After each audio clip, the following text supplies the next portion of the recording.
In summary, when putting your rules down, be sure to include the number of players, how to set up the game, what happens during a player's turn, and in what order these things happen.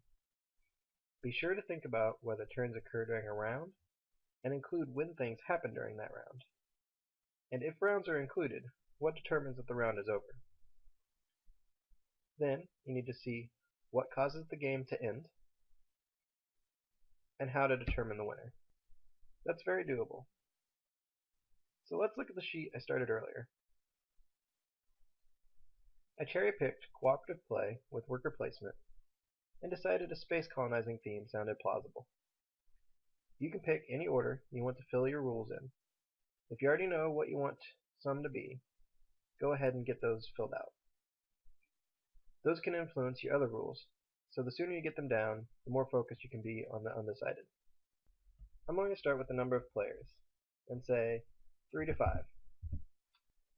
because I want to keep the play area simple, with one common board used in every game, with no difference in number of players.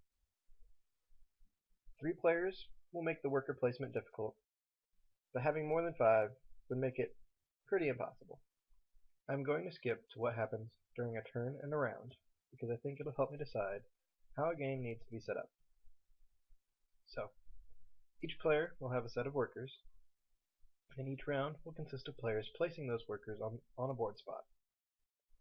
Either the centralized board where all players can use, or their own tableau that only they can use.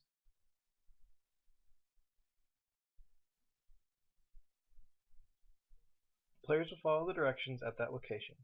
Some spots will only allow one worker, while others can have more. Spots will collect resources, give resources to another player, avert a crisis, which sends a crisis card to the discard pile, or build something new. The players will place and continue around the table until all players have their workers out. Once all workers are placed, and all the actions have been completed, it'll be time for the board to be reset.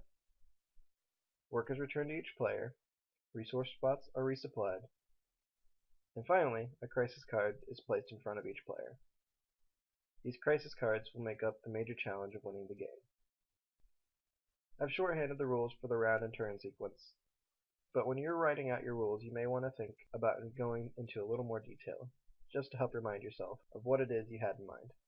That's it for the turn and round sequence. Next, I'll put down the in-game conditions, because from the turn sequence, I already know where things are going.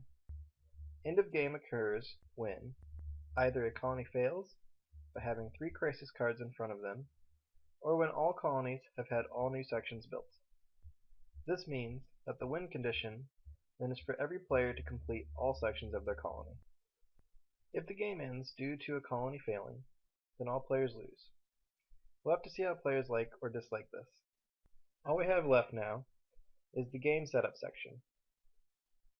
For the setup, we know we have a central board to place. The central board is a stub right now, as I'm going to make it static instead of variable. Each player will select a color and take the workers of that color. Each player will also place a tableau in front of themselves. The tableaus will all be the same for now, but will most likely be different for each player after a few iterations of the game. Each player will start with 1 of each resource and 1 crisis, and finally, the starting player will be the player who owns the game. That's it.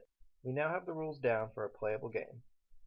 They may not work perfectly, but they are done and ready to be made into something enjoyable. Once you do your own rule sets here in a minute, you will have officially designed your game, and you'll be ready for the last part, which is determining what you need to give this game of yours a whirl. So go ahead and get to work, designers, and remember, don't get hung up on something.